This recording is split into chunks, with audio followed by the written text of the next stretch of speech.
This is not a war of armies. It's a war of systems. We study the effects of seventh-generation warfare on the common individual. Algorithmic exclusion.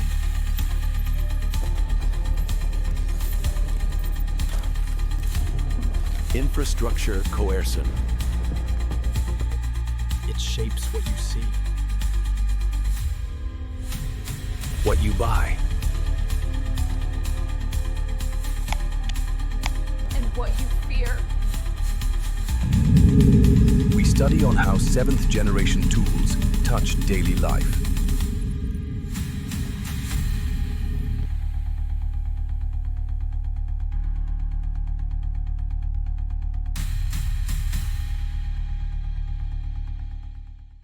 Welcome back to the Deep Dive. Today, we're tackling something pretty heavy. It's a proprietary intelligence document, a proprietary gnosis report, as it calls itself. That's right.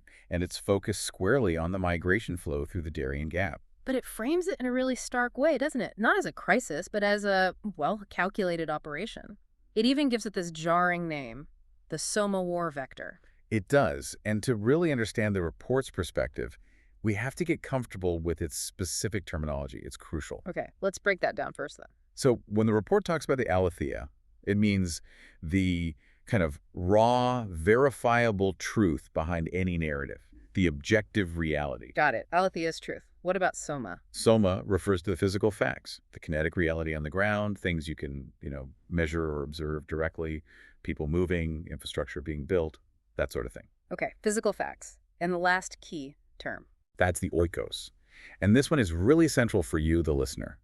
The oikos is the target sphere in this analysis. Specifically, the U.S. domestic system, its resources, its people, its citizens. Right. So the aletheia, the truth about the Soma, the physical facts impacting the oikos, the U.S. homeland. Precisely. That's the framework. So our mission today, our deep dive, is to unpack the source's main claims, stepping away from the usual political back and forth. Exactly. We need to look at 4 key areas based on this report. First, the sheer kinetic scale, the Soma of the flow itself, the numbers. Okay. Second, the report's definition of the operation's nature. And this is where the really strong language comes in seventh-generation hybrid warfare. We'll definitely need to unpack that. Third, the gnosis. This is the report connecting the dots between different actors, NGOs, the money trail, and even high-level intelligence tech. And finally, the synthesis. The report's view on the systemic risk this vector poses to the oikos, the U.S. citizen. This is what the report calls the GIFOS, the sort of strategic endpoint or sharp edge. Okay, so we're essentially looking at how the report argues that this massive human movement is being instrumentalized, leveraged maybe as a strategic tool. That's the core argument we need to examine, yes. And the entire foundation rests on the physical reality, the Soma. So let's start there with the numbers, because they really set the stage for everything else the report claims. All right, let's dig into that kinetic reality, the Soma. The numbers presented in this gnosis report are, frankly, startling. It argues this isn't just a crisis, it's an exponential surge. The comparison points are key here. The report states that in 2020, crossings through the Daríen Gap were documented at 8,594 individuals. Okay, under 9,000. Right. Fast forward just 3 years to 2023. That number, according to the source, spiked to a record 520,085 crossings. Wow, 500,000. That's not just growth, that's explosive. Exactly. The report argues this isn't organic. It suggests a system that's become incredibly efficient, or, as it puts it, aggressively optimized. And is it slowing down? Because we hear different things. According to the data cited in this report, absolutely not. Early 2024 data, when the report was likely compiled, already showed over 302,000 crossings. So still on a pace for potentially another record year? Potentially, yes. Yeah. And the daily reality, the physical fact, the Soma on the ground. The report estimates approximately 3,000 individuals passing through the gap each day. 3,000 people a day. It's hard to even picture that. The source uses the term aliens for these individuals, which is a stark terminology itself. It is, and it reflects the report's specific, detached analytical perspective.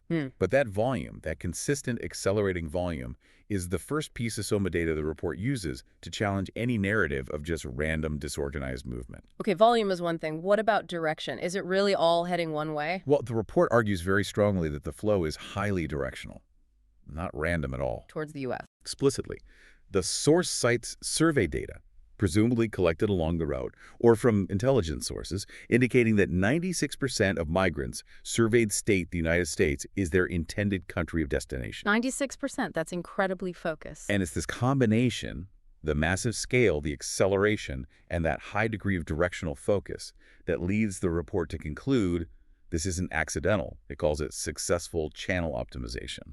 That phrase, channel optimization, it really does sound like something from logistics or, well, military planning, not humanitarian aid. It signals a shift in perspective, certainly. It suggests some kind of system is efficiently moving this volume towards a specific target, the oikos. And does the report offer physical evidence beyond just the numbers of people moving, like infrastructure? Yes, that's a critical piece of the SOMA analysis.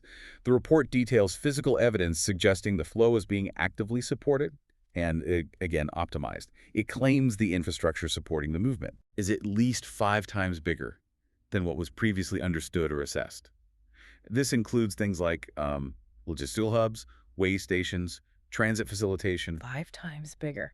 But the most striking infrastructure point in the outline was about a bridge. That's correct.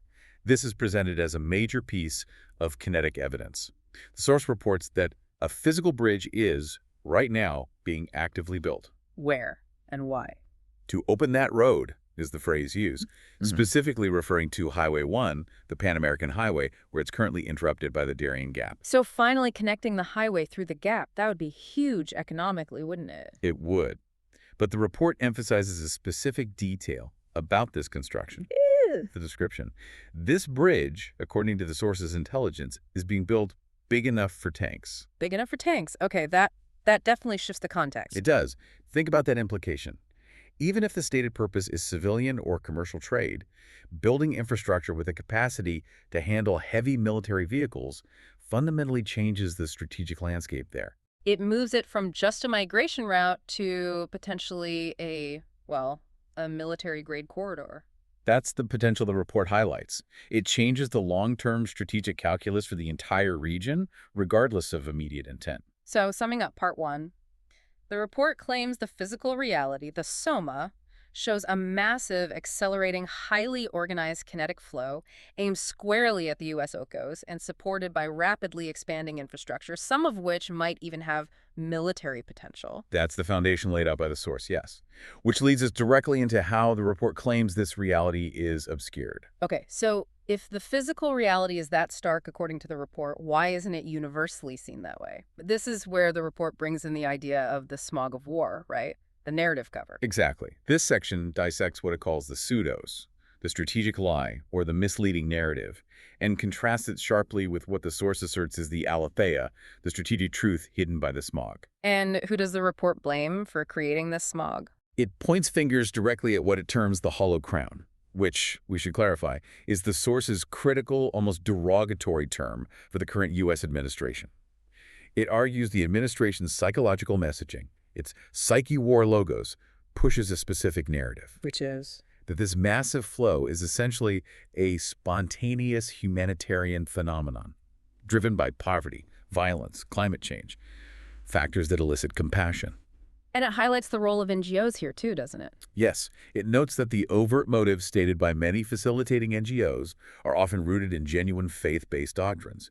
It mentions the Jewish concept of tikkun olam, repairing the world, and broader Christian principles of compassion and aiding the needy. So the report acknowledges those humanitarian motives. It acknowledges them as the overt motive, the stated reason, which it then categorizes as part of the pseudos. It argues this humanitarian framing serves as the effective smog or cover for the deeper strategic reality. The report calls. The aletheia, the truth. And that truth, the report claims in no uncertain terms, is that this flow constitutes seventh-generation hybrid warfare. It explicitly labels it the weaponization of migration. Okay, hold on. Seventh generation hybrid warfare. That's incredibly strong language. How does the report justify applying a term like warfare to people moving, often fleeing desperate situations? 96% say they are heading to the U.S. for their own reasons, right? That feels like a huge leap. It is a huge leap conceptually, and that's the core challenge this report presents. It argues that seventh-generation warfare isn't defined by the intent of the individual migrant. You could have millions moving for entirely personal, non-hostile reasons. So it's not about their intent? Not primarily, no. It's about the strategic effect their organized, large-scale movement has on the target state, the oikos. It's about achieving political objectives through means that are non-military, non-kinetic in the traditional sense. So how does that work? What are the mechanics? The report specifically references the Gerasimov concept, a Russian strategic framework. The idea is that non-military measures, economic pressure, information warfare, social disruption, and yes, weaponized migration can be expanded to the point where their effectiveness exceeds that of conventional military force. Exceeds military force. How? By achieving the goal, say, internal destabilization or resource exhaustion without firing a shot. Instead of dropping bombs to destroy capacity, the argument goes, you use mass, channeled human movement to force the target state to bleed itself dry internally, managing the flow, diverting resources, and fragmenting its own society politically and socially. So the migration itself, when managed and directed at scale, becomes the unconventional weapon. That's the argument. The mass movement becomes a coercive tool. It achieves strategic results, resource drain, political chaos, social friction, without needing a direct military confrontation. And the pseudos, the humanitarian narrative, Provides the perfect cover. Because the weapon consists of human beings, often genuinely suffering, it's almost impossible to frame this as a traditional attack under international norms or law. The humanitarian angle effectively shields the alleged strategic operation, the Aletheia, creating what the report calls a managed vulnerability for the target nation. Okay, so we have the scale, the soma, and the report's argument for its strategic nature, the seventh-gen warfare concept masked by pseudos. Now we get to the gnosis, the connecting of the dots, right? How does the report link the different players it claims are involved in making this vector work? Exactly. This is where the report tries to reveal the underlying structure, the connected truth, that it claims makes this instrumentalization possible. It argues these connections confirm what it called a Hegelian strategic mission is at play. Hegelian. We might need to come back to that. Let's start with the first dot the report identifies, the NGOs. Right. Dot number one is the humanitarian facilitation apparatus, primarily non-governmental organizations. The report acknowledges their stated motives, often rooted in faith, like HIS, the Hebrew Immigrant Aid Society, Jesuit organizations, various evangelical groups, promoting compassion, tikkun olam, social justice. Yeah, the source's Sophronos Intel, as it calls it, confirms their overt motive appears genuinely humanitarian. It explicitly states it found no open-source evidence suggesting these groups are intentionally promoting seventh-gen warfare or knowingly acting as hostile agents. Okay, that's a crucial distinction. So it's not saying they are malicious? Not in motive, no. Yeah. But the report draws a sharp line between motive and function. The Aletheia, the truth of their function within this system, according to the source's Gemini and Yon intelligence, True which found? is that they structurally serve as the main engine that physically stabilizes the vector. They are essential cogs in the machine, regardless of their intentions. How does a humanitarian group stabilize what the report calls a strategic vector? That sounds contradictory. By mitigating the immense human cost of the journey. The report paints a grim picture of the Daríen Gap passage: extreme violence, sexual assault, disease, death. If the route became too dangerous, too lethal. The flow would slow down or stop. Precisely. The report argues that by providing essential services, things like mental health and psychosocial support, MHPSS, basic health care, shelter, water, sanitation, and hygiene, WAH facilities, these NGOs reduce the lethality. They prevent a catastrophic collapse of the route. So they're essentially making the unbearable bearable enough for the flow to continue at scale. That's the functional argument. The report says they subsidize the journey's human cost and thereby ensure flow continuity. They keep the vector operational at this strategically significant rate. Like a maintenance crew for the pipeline, almost. Does it name specific organizations doing this? It does. Beyond the faith-based groups like HIAS and Jesuit Refugee Service, it mentions organizations like Médecins du Monde, Doctors of the World, and PADF, the Pan American Development Foundation. And what are they cited as doing specifically? PADF, for instance, is noted as publicly reporting receiving U.S. State Department funds to provide assistance at key points, like reception centers in Panama, right after the Gap. They offer shelter, triage medical cases, provide transport referrals. Essentially, the logistical support that keeps the massive flow moving north in a somewhat organized fashion. They fix the bottlenecks. Okay, so if these NGOs are the engine stabilizing the flow, where does the fuel the money come from? The report connects this dot too, right? Yes, dot number 2 is follow the money. And the report's finding, based on its Nikephoros intel, is quite stark. Which is covert funds, secret sources. No, quite the opposite, actually. The report confirms the engine is run on public money, not hidden slush funds. Public money. From where? Primarily, it identifies two main streams. First, global bodies, like the UN agencies, specifically citing the IOM, International Organization for Migration, UNICEF, and UNHCR, the UN Refugee Agency. These agencies receive contributions from governments all over the world. Including the U.S. Including the U.S., yes, and the EU, among others. That's one major channel, funneling funds into the region for migrant support. And the second stream. Direct U.S. taxpayer funds. The report states that federal grants flow through established U.S. government channels.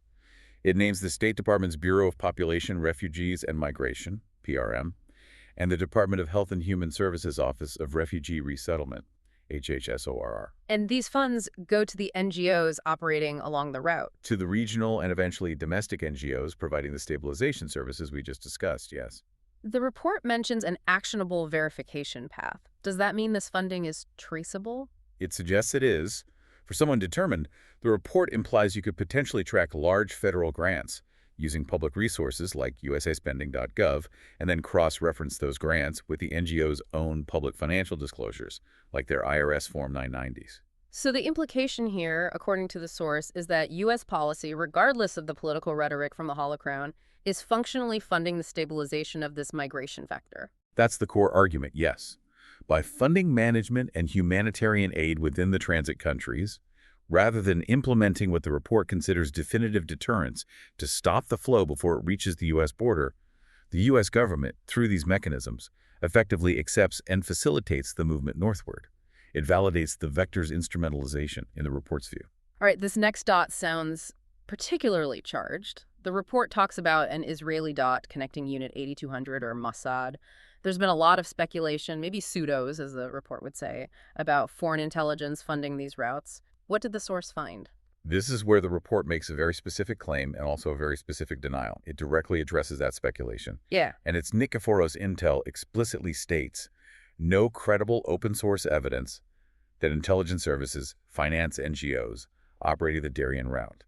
It specifically mentions the suspicion regarding Unit 8200 Mossad funding and says their open source intelligence doesn't support it. Okay, so the report debunks the idea of direct funding, at least based on open sources, but it still calls this the Israeli dot. So what is the connection according to the Gnosis? The connection, the report argues, is far more subtle and, in its words, insidious. It's not about funding the NGOs. The dot, the Gnosis, is what it calls the data and control loop. Data and control, how does that work? The report's Gemini intel asserts that individuals identified as Unit 8200 alumni veterans of Israel's elite military intelligence signal intelligence unit are physically present along the migration corridor. Doing what? Operating not as spies in the traditional sense, but as technology contractors.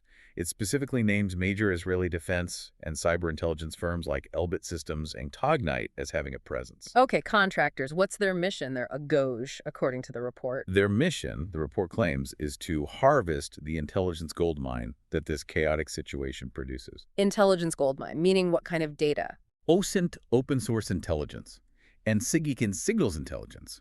Think about it.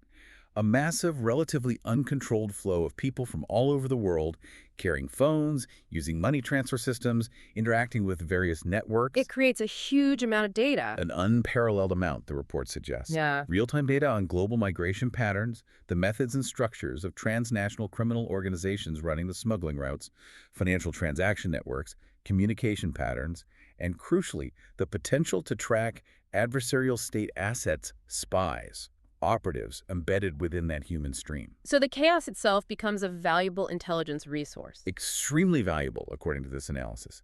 And these technology contractors are there, the report claims, to deploy the systems, surveillance tech, data analysis tools needed to collect and exploit this gold mine. So the connection isn't funding the flow, but rather profiting from it, both financially through security contracts and strategically through intelligence gathering. That is precisely the insidious loop the report describes. The crisis generates chaos and data.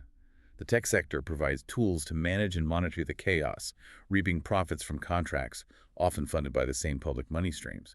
And intelligence actors gain strategic data superiority. The vulnerability of the oikos becomes an asset for others. This brings us to the final dot in the gnosis section.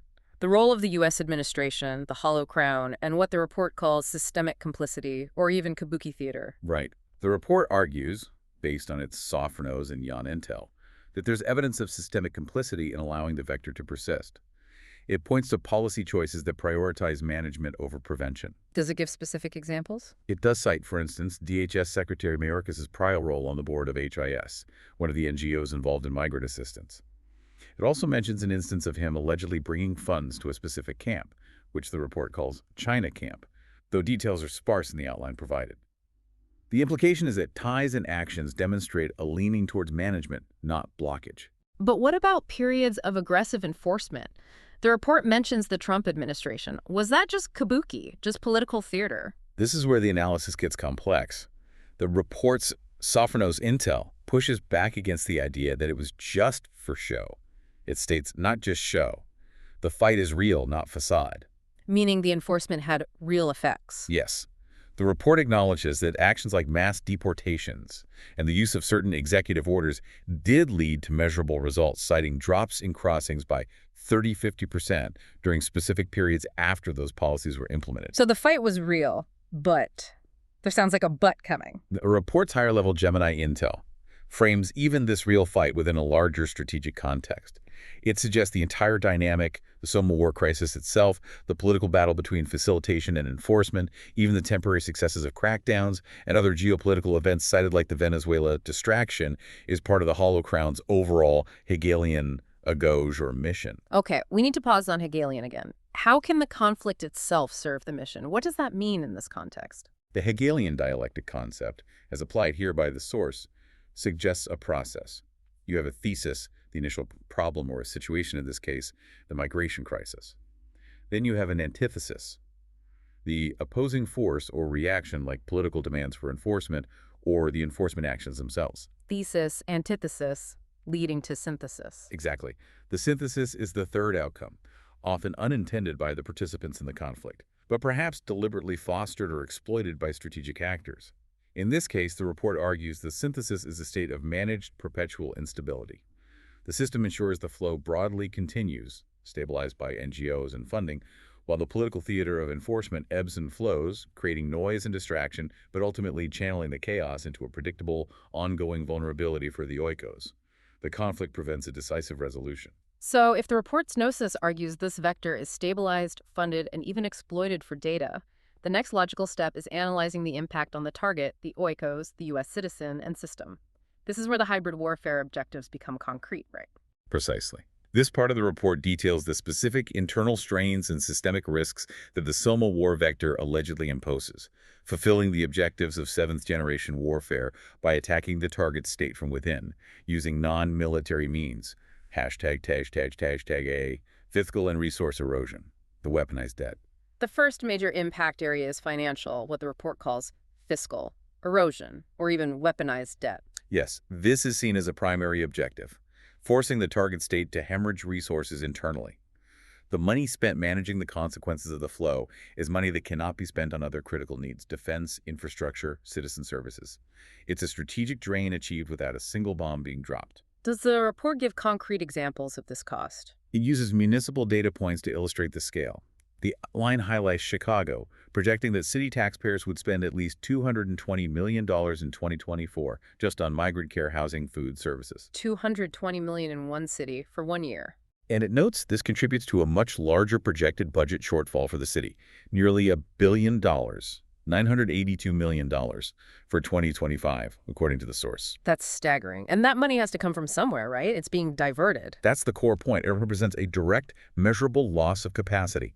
Funds originally intended for schools, police, road maintenance, sanitation, maybe even critical infrastructure upkeep or cyber defense get siphoned off into emergency migrant response. So cities become the front line, absorbing the fiscal shock. Yes, and the report argues this is a deliberate tactic.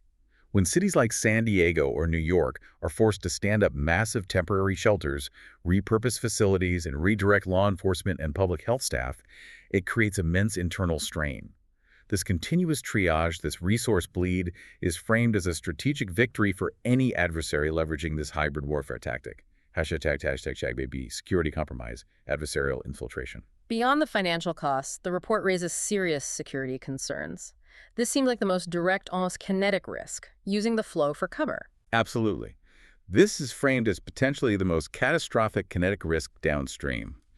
The mass, often unvetted or minimally vetted nature of the flow provides what the report calls optimal cover for adversarial intelligence operations and potentially sabotage elements. Does it quantify this risk? It attempts to. The report cites a figure. Over a 4-year period, more than 176,000 individuals who entered illegally originated from what it terms adversarial nation-states. Such as? The People's Republic of China, PRC, is specifically mentioned as a primary source of concern within this group, and the report notes that a significant number of these arrivals are military-aged males, often traveling alone or in small, seemingly organized groups. So the sheer volume makes it easier for hostile actors to blend in. It provides unparalleled cover, the report argues, even if only a minuscule percentage of those 176,000-plus individuals are actual intelligence assets or individuals tasked with future disruption. The absolute numbers could still be significant. Yes. The report uses the term fifth column, suggesting the flow facilitates the establishment of embedded intelligence or sabotage assets within the U.S. homeland itself. And there's a secondary security impact, too, isn't there, on U.S. agencies? Right. The report highlights a crucial tactical consequence.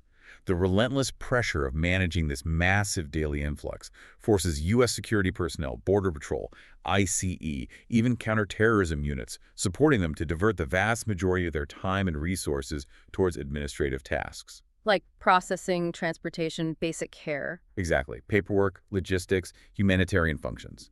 This, the report argues, significantly detracts from their core missions of intelligence gathering, interdiction investigation, and counterterrorism. It's seen as a deliberate objective. Dislocate the defense system by overwhelming it with administrative burdens. #shades public health vector potential. The third area of risk identified is public health. What are the concerns there? The report points to the epidemiological blind spots created by mass migration that bypasses standard health screening protocols. Unlike, say, formerly professed refugees who typically undergo health checks. This flow largely doesn't. Largely doesn't, or the checks are minimal and occur much later, if at all. This introduces potential exposure risks within the U.S. population to diseases that were previously rare or virtually eradicated here. Does it name specific diseases?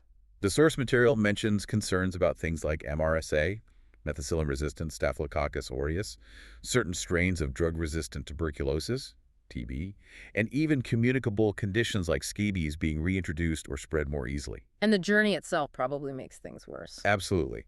The report notes that the conditions during transit, high concentrations of people, often in unsanitary environments, under immense physical and mental stress, create ideal conditions for infectious diseases to spread rapidly within the migrating population. Which then strains local U.S. healthcare systems when they arrive. Exactly. It challenges local clinics, hospitals, and public health departments, which are often already stretched thin by the fiscal erosion we discussed earlier. It forces the standard U.S. disease surveillance systems to cope with the potential reemergence of serious communicable diseases, impacting community health and potentially workforce readiness. It's described as another vector of quiet internal attack on the Oikos capacity. All right, this brings us to the final part of the report's analysis, the Xiphos, which, as we said, means the sword point, the end game, the predicted trajectory, and the source's aggressive recommendations for defending the Oikos. #, demographic warfare dynamics. The report doesn't just see this as a short-term crisis. It talks about long-term strategy, even using the term demographic warfare and internal chaos synthesis. What does that mean? It argues the crisis leverages a principle called cumulative causation. Once the flow reaches a certain scale and the smuggling networks become entrenched and profitable. It becomes self-sustaining. Largely, yes. Independent of the original drivers, to some extent. The report suggests the long-term objective isn't necessarily military conquest, but leveraging these population dynamics for maximum internal instability within the U.S. But couldn't large numbers of young immigrants eventually fill labor shortages and boost the economy? How is it warfare? The report anticipates that argument, but focuses on a specific scenario. If policy choices, intentionally or unintentionally, create significant barriers to rapid employment and integration. Like limiting work permits for extended periods. For example, if large numbers of arrivals remain dependent on public assistance, unemployed, and perhaps concentrated in certain areas without effective integration, they shift from being a potential economic asset to becoming a net financial and social liability. Creating more strain. Exactly. Creating more fiscal strain, potentially increasing social friction, and fueling political polarization. The report argues the strategic goal here is to accelerate domestic political entropy, basically, to maximize division and social fragmentation within the U.S. homeland, weakening it from the inside out. ## kinetic modeling and contingencies. Based on this trajectory, the report then models 2 future risk scenarios if the Soma war vector continues unabated. Scenario 1 is called the quiet war. What does that entail? This scenario suggests that embedded adversarial agents, facilitated by the cover of the migration flow, are already operational, but in a low-key way. Their current focus is persistent, long-term intelligence collection. Spying on what? Critical infrastructure, mapping vulnerabilities in ports, power grids, water systems, communication networks, transportation hubs, maybe even domestic military facilities. Essentially, gathering the detailed targeting intelligence needed for a potential future conflict phase, while perhaps also engaging in low-level economic espionage or influence operations. Okay, that's the quiet phase. What's scenario 2? Scenario 2 is the activation point. Coordinated internal disruptions. This is the full activation of what the report calls Soma war tactics. And when would this be triggered, according to the model? The model posits this would most likely occur during a major external crisis for the U.S., specifically mentioning a large-scale conflict scenario, perhaps in the Pacific Theater, when U.S. military and attention are maximally focused elsewhere. And what would these disruptions look like? The scenario involves embedded agents, using the intelligence gathered during the Quiet War, executing coordinated low-signature attacks designed for maximum internal chaos. Things like cyber or physical attacks on regional power grids, paralysis of key transportation networks, rail, ports, perhaps targeted contamination incidents, or disruption of critical supply chains. Small attacks, big impact. That's the idea. Low signature, difficult to attribute quickly, but causing cascading failures and widespread disruption. The strategic purpose, the report states unequivocally, is to force the U.S. military, National Guard, and intelligence agencies to divert critical resources inward to deal with the domestic chaos. Thereby crippling the ability to project power outward. Precisely. Crippling the response to the primary external conflict. It's about binding the giant down from within. # countersynthesis and recommendations. Given this incredibly grim assessment and these modeled scenarios, what does the report actually recommend? What's the countersynthesis? It must be pretty drastic. The recommendations are indeed aggressive, stemming from the core conclusion that traditional border management approaches have fundamentally failed against this alleged hybrid warfare strategy. Recommendation number 1. Fundamental shift in posture. Reasserting sovereignty. The source argues policy must move decisively away from what it sees as reactive, humane management toward absolute physical deterrence. Meaning what, practically? Meaning actions designed to render the vector itself non-viable, not just managing arrivals, but actively breaking the logistical chain, perhaps focusing on choke points like the Darién Gap itself, making the journey so difficult or impossible that the self-feeding mechanism collapses. Okay, decisive deterrence, recommendation 2. Targeting the fiscal bleed. Resource shielding of the oikos. This calls for establishing dedicated federal funding streams specifically for border security and interdiction efforts. And the key is, critically, these funds must be strictly segregated from state and municipal budgets. The goal is to prevent cities and states from being forced to divert their own essential service funds, thereby neutralizing the weaponized debt tactic. The federal government bears the full cost of defending the border directly. Makes sense. And the final recommendation, it seems aimed at the facilitators. Yes, targeting the criminal nexus. The report strongly urges that the transnational criminal organizations, the cartels and smuggling networks that profit from and physically manage the flow, specifically citing groups like the Gaitanistas, Clan de Golfo, who reportedly control the Darien route, must be officially designated. Designated as what? as hostile non-state proxies. This designation, the report argues, would provide the legal and political justification for applying much more aggressive pressure, potentially, including kinetic action, alongside intense economic sanctions against their leadership, infrastructure, and financial networks, both domestically and abroad. Treat them as enemy combatants, essentially. Hashtag outro. So if we pull back and look at the entire argument presented in this Gnosis report, the core lesson, the takeaway it wants to leave, is that the migration flow through the Daríen Gap is framed not as some organic event or a simple tragedy, but as a system. as a structured mechanism, yes, a managed vulnerability model. In this model, you have criminal networks profiting immensely. You have humanitarian groups funded by public money, unintentionally perhaps, but effectively stabilizing the human transit element. You have strategic intelligence actors harvesting invaluable data from the chaos. And the Oikos, the U.S., bears the brunt of the cost. The fiscal drain, the security risks, the internal destabilization. That's the picture the report paints.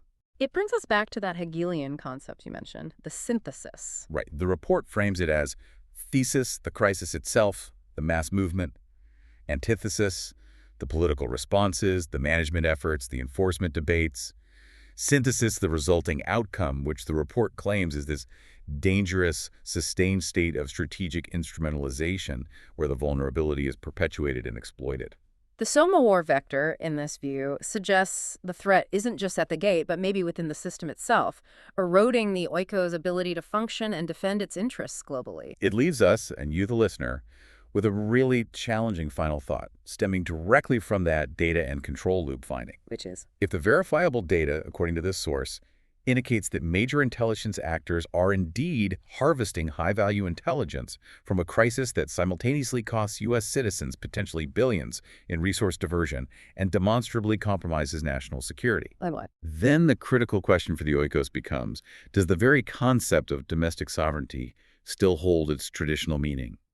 Or is the U.S. in some respects becoming merely a resource-depleted data asset within a much larger ongoing global hybrid war, where asymmetrical coercion is the name of the game? A truly provocative question to end on, something to seriously consider. Thank you for joining us for this deep dive.